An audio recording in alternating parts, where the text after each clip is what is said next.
என்ன வெள்ளையாக இருக்கணும் அப்படிங்கிறதாக இன்றைக்கி சர்க்கரையை போட்டு கொடுக்குறாங்க. அதனால் பாரம்பரியம்லாம் எங்கேயுமே நீங்கள் போய் தேடலாம் வேணாம், கூகுளில் வேணாம். நம்ம அப்பா கிட்ட கேட்கலாம், பெரியம்மா கிட்ட கேட்கலாம், சின்னம்மா கிட்ட கேட்கலாம், ஒரு 50 வயசுக்கு முன்னாடி இருக்கட்டும் கேட்கலாம். நீ எப்படி எப்படி எப்படி சாப்பிட்ட, எப்படி இருந்த, நீ எப்படி கல்யாணம் பண்ணிக்கிட்ட, எப்படி நிச்சயதார்த்தம் பண்ணாங்க, நிச்சயதார்த்தத்தில் என்ன சாப்பாடுலாம் கொடுத்தாங்க, வளைகாப்பில் என்ன சாப்பாடுலாம் கொடுத்தாங்க. இன்றைக்கெல்லாம் கிடையாது. இன்றைக்கி வந்து இந்த தமிழ்நாடு ஹோட்டலில் சொல்லிட்டோம்னா 50 வகையான சாப்பாடெல்லாம் போட்டு வச்சிடறாங்க, எல்லாமே வச்சிடறாங்க. காசு மட்டும் கொடுத்தா போதும், நீங்கள் ஒன்றும் பண்ணேண்ணா காசை மட்டும் போட்டுடலாங்களே. அவங்க புளி கொண்டாடுவாங்க, அவங்க தக்காளி கொண்டாடுவாங்க, அவங்க உளுந்து கொண்டாடுவாங்க, பக்கத்தில் எல்லாம் கொண்டாந்து ஒரு 2 நாளைக்கு முன்னாடி 3 நாளைக்கு முன்னாடி என்னென்ன பண்ணணுமோ அந்த மாதிரி பண்ணி அவ்வளோ வீட்டில் இருக்க புளியை, அந்த புளியை கோது இருக்கு பாரு, அந்த புளி கோதில் தான் ரசம் வைப்பாங்க, அந்த புளியில் புளிசோடு ஆக்குவாங்க. அந்த மாதிரி நிறைய இருக்குது. அடுக்கடுக்க சொல்லிட்டு போகலாம். நம்ம பழந்தமிழர்கள் உலகத்துக்கே விவசாயத்தை கற்றுக் கொடுத்தவங்க நம்ம தமிழர்கள். உலகத்துக்கே நீர் மேலாண்மை சொல்லி கொடுத்த கல்லணை கட்டிய கரிகாலன். உலகத்துக்கு என்ன நினைக்குது, 1000 வருஷத்துக்கு 2000 வருஷத்துக்கு மேலே இருக்குது. நீர் மேலாண்மை கட்டி கொடுத்த கல்லண சோழன் எப்படி மேட்டில் எப்படி விவசாயம் பண்ணணும், பள்ளத்தில் எப்படி விவசாயம் பண்ணணும், தண்ணியில் எப்படி விவசாயம் பண்ணணும். தண்ணியாகவே இருக்கும். மயிலாடுதுறை, கும்பகோணம் அந்த பக்கத்து தண்ணியாகவே இருக்கும். அந்த காட்டியான நெல்லை போட்டுட்டாங்கன்னா அந்த பரிசல்லே போய் அரைப்பாங்க. அந்த மேலே வரும், அந்த தலை மேலே வரும், அந்த பரிசல்லே போய் அறுத்துட்டு இருந்தாங்க அன்றைக்கி அந்த காட்டியான நெல். அப்பேற்பட்ட நெல் இப்போ அந்த இன்னைக்கு என்ன சொல்கிறாங்க, இன்றைக்கி ஒரு பெரிய புரட்சி போயிட்டுருக்கு. இந்த நெல் 20 ரூபா, இந்த நெல் 200 ரூபா. அதான் நீங்கள் விவசாயிகிட்ட வாங்கினா விலை கம்மியாக இருக்கும். ஒவ்வொரு ஊருக்கும் ஒவ்வொரு மருத்துவம் உண்டு, ஒவ்வொரு ஊருக்கும் ஒரு குணம் உண்டு, ஒவ்வொரு ஆறுக்கும் ஒரு தண்ணி உண்டு. இப்போ அந்த தெக்க இருக்கிறவங்க பூரா தாமிரபரணி என்னலை அப்படிம்பாங்க. அந்த மாதிரி தண்ணிக்கு தண்ணி, ஊருக்கு ஊர், தேசத்துக்கு தேசம் அந்த பேச்சு வழக்கு, சாப்பாட்டு வழக்கெல்லாம் மாறி இருக்குது. நீங்கள் நாட்டுக்கோட்டைக்கு போனால் எத்தனை பேர் சொல்லுவாங்க, அந்த 100 தலாணி வச்சுருப்பாங்க, அது வச்சுருப்பாங்க, சாப்பாடு வச்சுருப்பாங்க அப்படிம்பாங்க. நம்ம ஊருக்கு என்ன, ஒவ்வொரு ஊரும் கிராமத்தை, அவங்க சொந்த ஊர் கிராமத்தை நோக்கி போய் என்னோட கோயில் நல்லா இருக்கணும், கோயிலில் இருக்கக்கூடிய சாமிகள் நல்லா இருக்கணும், எங்கள் ஊரில் இருக்கக்கூடிய குளங்கள் நல்லா இருக்கணும், என் ஊரில் இருக்கக்கூடிய பழங்கால மரங்கள் நல்லா இருக்கணும், என் ஊரில் இருக்கக்கூடிய என்ன அந்த விளைஞ்சிச்சோ, வரகு, சாமை, தென்னை, குதிரைவாளி என்ன விளைஞ்சிச்சோ அதை போட்டுட்டிங்கன்னா அங்கே இருக்கிற பறவைகள் வந்துடும், அது மரங்களை வளர்க்கும். இந்த நிகழ்ச்சி சாதாரணமாக நினைக்கக்கூடாது. இந்த நிகழ்ச்சி வந்து ஒவ்வொரு குக்கிராமங்களையும் நடக்கணும். இப்போ இந்த ஒவ்வொரு குக்கிராமங்களையும் நடக்கணும், ஒவ்வொரு பள்ளிகளிலும் இந்த பாடமாக வரணும். இப்போ விதைனா என்னன்னு தெரியாது. எங்கிட்ட வரக்கூடிய பள்ளி மாணவர்கள்லாம் வருவாங்க, கல்லூரியை முடித்து கடைசி வருஷம் முடிச்சுட்டு போகிறவங்க பார்ப்பாங்க. இந்த விதையெல்லாம் பார்த்துட்டு, இது சார் இது என்ன சார் விதை, இது என்ன சார் விதை, இது என்ன சார் விதை அப்படிம்பாங்க. அவங்கள்ட்ட சொல்லி முடிக்கிறதுக்குள்ளே அந்த மாதிரி ஒரு 5 வருஷம் கல்லூரியில் படிச்சுட்டு வரவங்களுக்கு அது என்ன விதை, இது என்ன காய்கறி, என்ன வந்துன்னே தெரிய மாட்டேங்குது. அதனால் நம்ம குழந்தைங்களுக்கெல்லாம் கூப்பிட்டு வந்து காமிங்க. ஒவ்வொரு ஊரில் விவசாயம் பண்ணுறவங்கள்ட்ட போய் பயிர் நடவாக இருக்கட்டும், நாற்று நடவாக இருக்கட்டும், களப்பறிக்கிறதா இருக்கட்டும், எந்த இதாலும் கொண்டு காமிங்க. குழந்தைங்கள்ட்ட ஷூ போட்டுட்டு கொஞ்சம் மண்ணில் நடக்க வைங்க. நம்ம குழந்தைகள்லாம் மண்ணு படாத குழந்தைங்களாம் நிறைய குழந்தைங்கள்லாம் இருக்குது, ஷூவை போட்டுக்கிட்டு கூட்டி கொண்டு காமிங்க. ஞாயிற்றுக்கிழமையாவது சனிக்கிழமையாவது எப்பெல்லாம் லீவு கிடைக்குது பழம்பெரும் கோயிலுக்கெல்லாம் கொண்டு காமிங்க. அந்த பாருங்க, ஸ்ரீரங்கத்து கோயில் அந்த மேற்கால பக்கத்து இருக்க பூரா நெற்களஞ்சியம், அதெல்லாம் சாதாரண கெழுக்கலைங்க. அந்த நெல்லெல்லாம் களஞ்சியம் எப்படி கட்டியிருப்பாங்க, அந்த நெல்லை மேலே எப்படி கொட்டியிருப்பாங்க, நெல்லை எப்படி காய வச்சு கொட்டியிருப்பாங்க, எத்தனை வருஷம் கழிச்சு எடுத்திருப்பாங்க, இதெல்லாம் சொல்லிக் கொடுக்கணும் குழந்தைங்களுக்கு. இப்போ நெல் அறுத்துட்டு அந்த எங்கெல்லாம் அந்த களை இருக்குதோ ஒரு 10 நாளைக்கு முன்னாடி அந்த களையை அறுத்துருவாங்க. களையை அறுத்து நெல்லை அறுத்து அரிக்காய்ச்சல் போட்டு இன்னைக்கு சனிக்கிழமை அறுத்து வச்சுட்டு நாளைக்கு பனிக்காய்ச்சல், இன்னைக்கு நைட்டு பனிக்காய்ச்சல், நாளைக்கு சாயந்தரம் ஞாயிற்றுக்கிழமை அடித்து அதை களத்தில் சுத்தமாக தூற்றி அதை 2 நாள் காய வச்சு 2 நாள் பனிக்காய்ச்சல் போட்டு அந்த நெல்லை தான் அந்த குருதில் போட்டு வைப்பாங்க. இந்த குருது இல்லைன்னா என்ன பண்ணுவாங்கன்னா வைக்கலை ரவுண்டாக போட்டு வைக்கலை கொட்டி அந்த வைக்கலை மேலே சாக்கை போட்டு நெல் ஒரு 100 கலம் 200 கலம் அடித்தாங்கன்னா ஒரு 5 அடி 6 அடி மண்ணிலே கட்டி வச்சுருப்பாங்க. ரவுண்டாக மண்ணை கொட்டி உப்பு மண்ணை போட்டு அதில் வைக்கலை, அந்த பொன்னி வைக்கலை ஒரு இடுப்பு வரைக்கும் 2 அடி 3 அடி போட்டு அது மேலே சாக்கை போட்டு அதில் நெல்லை கொட்டி அது மேலே சாக்கெல்லாம் போட்டு மூடி வைப்பாங்க. அப்போ அர்ஜென்ட்டுக்கு நெல் தேவைன்னா நம்ம கையை அப்படி முழங்காயில் விட்டு, நான் ஏன் சொல்கிறேன்னா நான் திருடி எங்கள் அம்மா வீட்டில் போட்டுக்கிட்டு அந்த நெல்லை போய் திருடி கொண்டு கடையில் கொடுத்து சினிமா பார்க்க போகிறேன் 84. ஏன் சொல்கிறேன், அந்த பைப்பு மாதிரி அடிக்கும் தண்ணி. அப்படி போயிட்டு அந்த சாக்கை கையை உள்ளே விட்டு அந்த பைப்பு மாதிரி தண்ணி எடுக்கும். அதை அடக்கி வைக்கிறதுக்குள்ளே நெல் சிந்து போயிடும். நெல் சிந்து போச்சுன்னா முக்காத்துல ரெண்டு திருட்டிட்டு போயிட்டானா அப்படிம்பாங்க. அது மாதிரி அதெல்லாம் அன்றைக்கெல்லாம் பெரிய பொக்கிஷம். இப்போ ஸ்ரீரங்கத்தில் வச்சுருக்க மாதிரி பொக்கிஷம். இப்போ குருது, அந்த குரு பெருசாக இருக்கும், கொஞ்சம் கொஞ்சமாக குறைஞ்சிட்டு இருக்கும். அந்த குருதுக்குள்ளே தான் நெல்லை போட்டு வச்சுருப்பாங்க, கம்பை போட்டு வச்சுருப்பாங்க. கம்பு போட்டால் இறக்கி விட மாட்டாங்க. கம்பு போட்டால் இறக்கி விட்டோம்னா கீழே உள்ளே ஓடி போயிடுவாங்க. நெல்லாம் நிற்கும். கம்பு சாமையெல்லாம் உள்ளே போட்டால் உள்ளே ஓடி போயிடும். கம்பு வந்து வளவலன்னு இருக்கும், சாமை வளவலன்னு இருக்கும். நேராக உள்ள பசங்க போயிடான்ட்டு மேலே இருந்தே ஒரு ஆளை பிடிச்சிக்கிட்டு அல்ல சொல்லுவாங்க. இதெல்லாம் பெரிய, இதெல்லாம் நினச்சி கூட பார்க்க முடியாது. இன்றைக்கி குருது இல்லை. இன்றைக்கி இப்போ இங்கே காலை வச்சா எங்கே ஓடுது? ஊடே டைல்ஸை கட்டி வச்சுருக்காங்க. குருது இல்லை. சணல் சாக்கு இல்லை. சணல் சாக்கு இல்லை வீட்டில். கீழே காலு மிதிக்கு போட சணல் சாக்கு இல்லை, மேட்டு போட்டிருக்கான். வெல்கம்னு அதில் போட்டு வச்சுருக்கான். அந்த தேங்காய் நாரில் அதில் காலை முடிச்சுட்டு வர்றதுக்கு வெல்கம் அந்த மாதிரி இருக்குது. இன்றைக்கி குழந்தைங்களுக்கு, பெண்களுக்கு, இன்னைக்கு பெண்களை பற்றி பேசினா பயங்கரமாக பேசிகிட்டே இருக்கலாம். நீ என்னைக்கு வந்து பெண்களுக்கு வந்து அந்த உள்ளே வச்சுக்கூடிய நாக்பின் வந்துச்சோ அன்னைக்கே அந்த யூட்ரஸ் போயிடுச்சு. மாதவிடாய் பிரச்சனைக்கு பெண்களுக்கு பலவிதமாக வந்துக்கிட்டு இருக்குது. இன்றைக்கி ஒரு குழந்தை கற்றுட்டாங்கன்னா டாக்டர்கிட்ட போய்ட்டு யூட்ரஸ் ரிமூவ் பண்ணிடலாங்களா அப்படிங்கிற. இன்றைக்கி சந்தைக்கு கேரி பேக்கை, தக்காளி பழத்தை வாங்கிட்டு போயிட்டு கேரி பேக்கை தூக்கி போடுற மாதிரி இன்றைக்கி பெண்களோட முக்கிய பொக்கிஷம் இன்றைக்கி போயிட்டுருக்கு. பெண்கள்லாம் நல்ல உணவு சாப்பிடணும். இந்த மாதிரி பயிர் வகையில் பெண்கள் எடுத்துக்கிட்டால் அந்த பிரச்சனைலாம் வராது. அதிக கால்சியம் உள்ள பொருட்களை சாப்பிடணும். பெரிய பெரிய நோயிலேருந்து தப்பிச்சுக்கலாம்.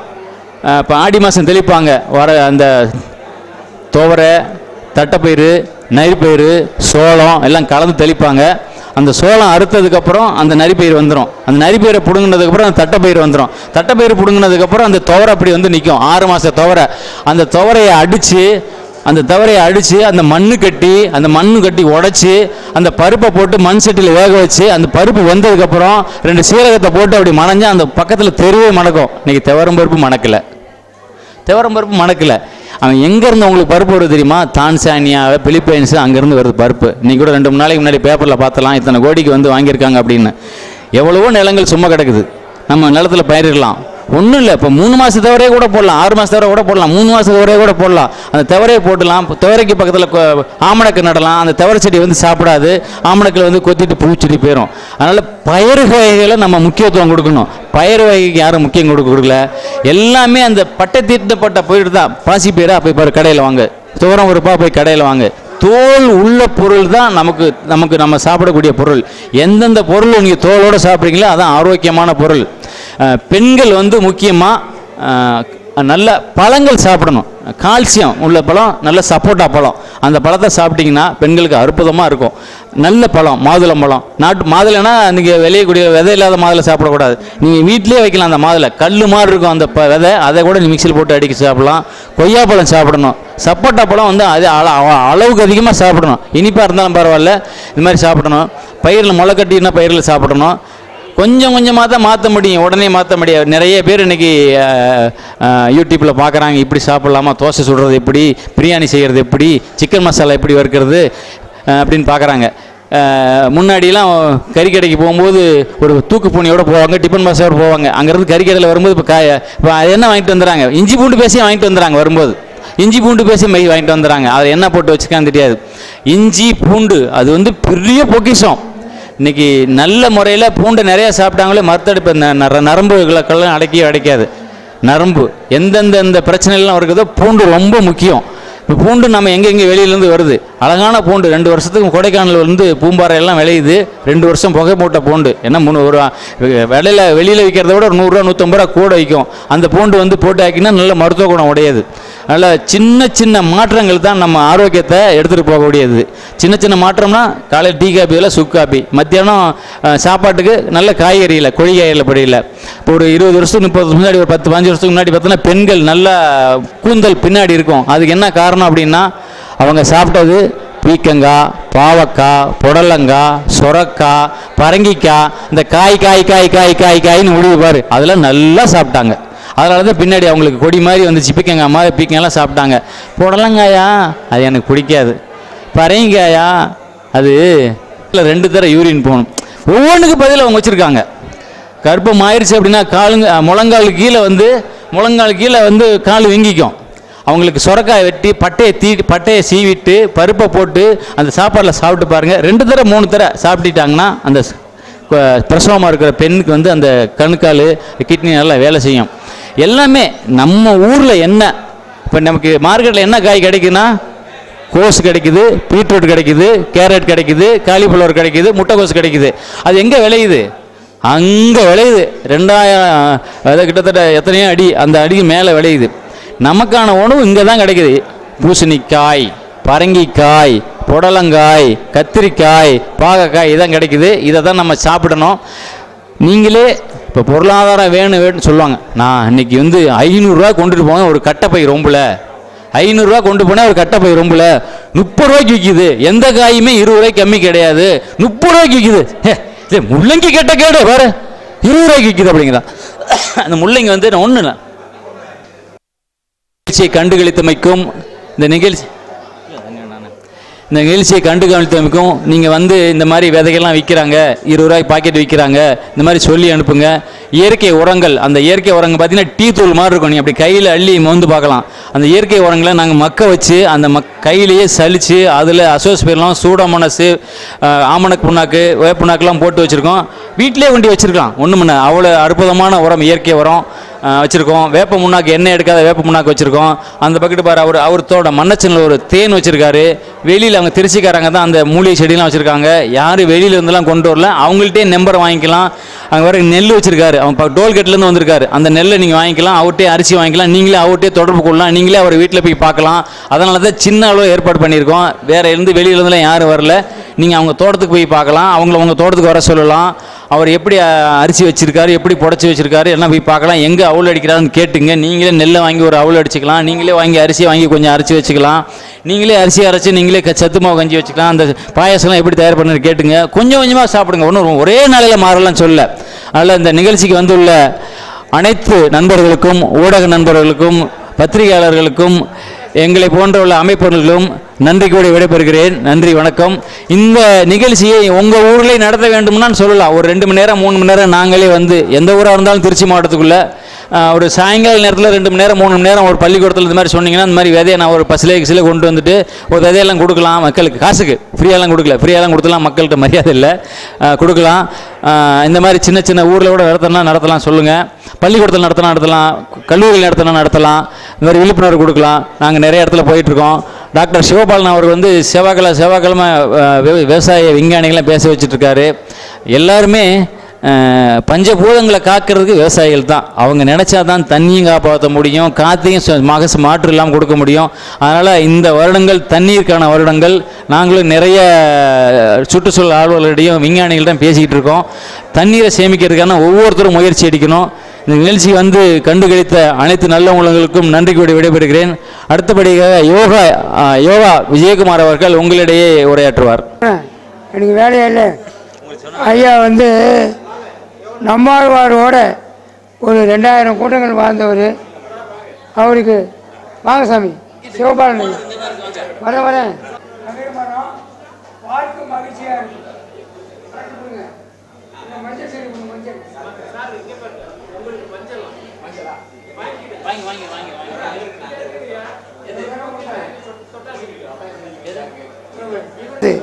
இது போல விழாவுக்கு வந்தீங்கன்னா உங்கள் வாழ்க்கை மாறும்.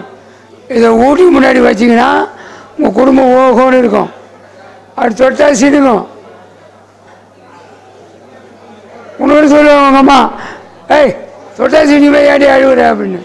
அதனால் உங்கள் ஊட்டி முன்னாடி வாசிப்பில் வச்சுட்டு தொட்டு அப்படி கும்பிட்டிங்கன்னா உங்கள் வாழ்க்கை மாறும். இந்த செடியை குளம் வெட்டுக்கு சமம். ஆக மரங்களை எவ்வளோ வைக்கிறோமோ நம்ம வாழ்க்கை உயரும். அசோக சக்கரவர்த்தி 2 லட்சம் பேரை கொலைக்காரன். சாலை வாழும் மரங்களை வைத்தார். அங்கே வாழும் பறவைகளுக்கு மருத்துவமனை கட்டினான். யாரையே கட்டினான்? நாய்க்கு சோறு போடுறானா அந்த பிச்சில் வச்சு அவன் பொட்டாடி கூட போட மாட்டான். நாய்க்கு போட மாட்டான், மோசமானவன். அவன் இல்லாத போது நாய்க்கு நான் சோறு போடுவேன். இந்த பிரிட்ஜில் வச்சு ஒரு மாதம் தின்னுவாங்க. பறவைகளுக்கு உணவு கொடுங்க, மரங்களுக்கு தண்ணி ஊற்றுங்க, உங்கள் வாழ்க்கை மாறும். நான் யாருன்னு தெரியுமா? 8 லட்சம் மரம் வச்சுக்கிறேன், 150 அவார்டு வாங்கிக்கிறேன், முதலமைச்சர்கிட்ட அவார்டு வாங்கிக்கிறேன். சொல்லு சாமி. எனக்கு வாய்ப்புக்கு ரொம்ப நன்றி. நாளைக்கு விருதாச்சலம் போகணும். மரம் கருணாநிதி அரசு பேருந்து ஓட்டுநர். எங்கே நிகழ்ச்சி நடந்தாலும் நம்மாழ்வார் இறந்தப்போ கூட கிட்டத்தட்ட ஈசாவில் பேசி ஒரு 1 லட்சம் மரங்கள் கொடுத்தாரு. நான் எங்கே நடந்தாலும் அவர் கண்ணு கொண்டு வந்துடுவார். இப்போ ஓட முடியாமல் கொண்டு வரல. பலவிதமான தமிழ்நாடு சுற்றுச்சூழல் அவார்டு வாங்கியிருக்காரு. அந்த மரங்கள் ரோட்டில் போகும்போது அந்த மரங்களை பார்த்து தான் போவார். நிறைய விழிப்புணர்வு வந்திருக்காரு. அவராக வந்துடுவார். 2 பையை கொண்டுட்டு ஒவ்வொரு பையிலையும் 20 கன்று 30 கன்று கொண்டு வந்துடுவார். யாரெல்லாம் நர்சரி ஆரம்பிக்கிறாங்களோ அவங்களுக்கு உறுதுணையாக இருப்பார். மரம் கருணாநிதி அவருக்கு ஒரு கிளாப் பண்ணிடுவோம், ஒரு கை தட்டிடலாம். அடுத்தபடியாக கிரியா அறக்கட்டளை முனைவர் KC சிவபாலன் இந்த பயிர்கள் நோய்